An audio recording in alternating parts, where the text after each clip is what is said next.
At ito naman ang sabi nung kampo ni Pastor Kibuloy ho, mga kababayan. Si Kibuloy o si Junior Aguila. Alam mo ba kung bakit Junior Aguila ang tawag ko dyan? Bakit? Dahil...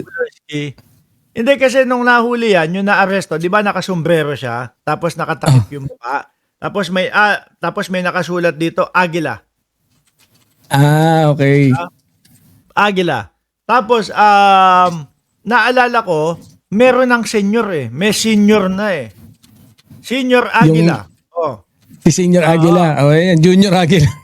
Kaya Junior Aguila lang siya. Hindi papayag yung siyempre nauna siya, Senior Aguila. Pagpasok sa kulungan niya, kung magkita man sila, anong Aguila? Junior ka lang, ako ang senior, ako ang nauna sa iyo dito. Baka puwetan pa si Kibuloy.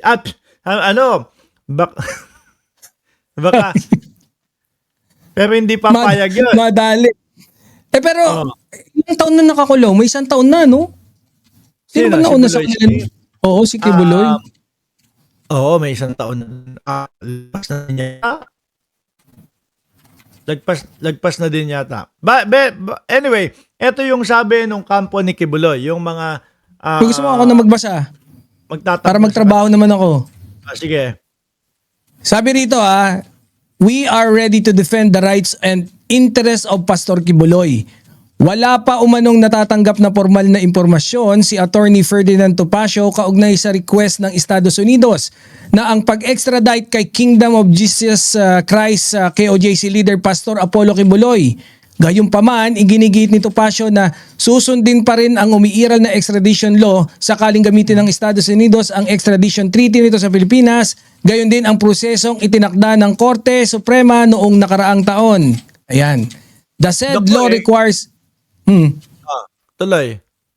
The said law requires court proceedings to determine the applicability of the aforementioned treaty and the jurisdiction over the Pastor Kibuloy saad ng abogado. The good pastor is facing cases locally. They are ongoing and Pastor Kibuloy is now... Wala na, hindi ko makita. Iaangat ko na. Dali. Nako kung ang sinabi diyan is ipinost na ng FBI. Ayan. Yan. The good pastor is facing cases locally. They are ongoing and Pastor Kibuloy is now under the custody of our courts. This makes extradition at this point extremely unfeasible unless our government again chooses to meedly surrender its jurisdiction to a foreign power. Dagdag ni Topacio. Ayan. Si Duterte nga nandoon na sa nasa daig na nga di ba? Yun medyo sinasabi pa nila medyo malabo yun. Eto pa kaya yung kay Buloyski. Yan may kaso yan. Diyan talaga yung kaso niya. May kaso talaga siya sa US. Tapos talagang may extradition treaty po ang Amerika at ang Pilipinas. Di ba? Oo. Kaya tingin ko mahihirapan sila diyan. Tapos ngayon inire-request na. 100% masasabi ko ibibigay ito. Talaga. Sa tingin din. At hindi haharangin ng ng Supreme Court itong treaty, no? Itong pagpapadala kay Buloyski. Madami Ang tagal yung extradite, yan Ang tagal baka nga ihatid pa yan Malamang. Or baka sunduin. Baka sunduin. May C-130 na susundo. C-130 ano ba yun? Aeroplano ba yun o helicopter? Madalas kong nasasabi yung C-130. Hindi ko maalala. Panalala ko lang yung dun sa buntot nung helicopter ni Saldico Di ba? Malamang ito, baka ihatid pa. Kami na mag-aano sa inyo, dagdag sa amin pakain ito. Magwawala ang mga KOJC dito.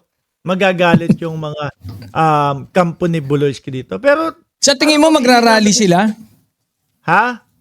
May pondo pa kaya sila para magrally? Sa tingin ko naman magrarally sila. Madami. Panigurado may mga pondo pa yan, no? Nandiyan pa nakatayo pa yung yung kingdom ni Buloyski. Daming madami diba? doon. 'Di ba? Pero na-under kay Duterte na yung noon, 'di ba? Yung pamamahala ng mga ari-arian doon Baka ahasan sila. O akin na to. Hindi, panigurado yan. Kung sakali na ganon man, merong mga kasulatan iyan. Biruin mo mag-best friend, ng ibang Pero bansa. Pucha, biruin mo, doon kayo dinali lahat, no? Yung turn of event, no, para doon sa dalawa. Dalawa sa pinaka, may impluwensya yung isa pinaka makapangyarihan na tao, no, diyan sa Pilipinas Oo, before. sa Pilipinas. Pucha, Uncle P. pinakulong ng mahina. Pinakulong ng weak leader. Oo, yun yung sinasabi lagi nila, weak leader, si Pangulong Bongbong Marcos. Pero tingin mo, ha? Kasi sa Estados Unidos, pag nakulong ka dyan, halos mas malinis lang kaysa sa Pilipinas at medyo organized dyan, pero meron pa din mga ano daw dyan sa loob eh. May mga labatiba din daw dyan. Yun. Hindi maiwasan yun.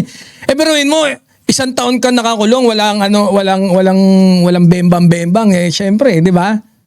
Oh. Minsan ano ka na, putya, ang tawag dito, ma-imagine mo yung lalaki, pwede na to. Butas din to eh. Kahit di ka tumitira ng gano'n, parang gano'n mangyayari dyan. Hindi. Kung sa Pilipinas, siya bumebembang ng lalaki kung ginagawa niya sa Estados Unidos, hindi. Hindi siya nga. Hindi gagana ang pera niya doon. No? Malamang, kung may ganunan man doon sa Estados Unidos, siya ang uurusan sa wetpacks doon. Sila. Oo, siya ang papasukan ng wetpacks doon. Tsaka, doon mas medyo mahigpit doon. Hindi kagaya sa Pilipinas. Sa Pilipinas, di ba, may mga naririnig tayo, di umano, na mga pinapapasok na babae para doon sa mga preso, tapos babayaran. Di ba? Pero May mga ganun Oo. Pero sa Estados Unidos, hindi ata uubra yung ganun. Hindi pwede. Oo. Kung meron man na bembangan sa kapwa preso, siya yung uurasan doon. Bago Siyempre, mas malalaki yung mga bilanggo doon eh. No? Oo, bago ko sakali na bitay ang kaharapin niya. Ngayon, iwanan muna natin si Buloyski. Pumunta muna tayo dito kay Leandro Lebiste. Isa din ito Merong ano naman to. Ito naman, tanimpokpok naman ng nito. Issue nitong bata na ito. Ayan, ang kumakaharap naman sa tanimpokpok. No? Basahin ko mabilisan. Sige. Para talent manager, no? Ito yata yung Lito de Guzman. Talent manager tags Lebiste as BIP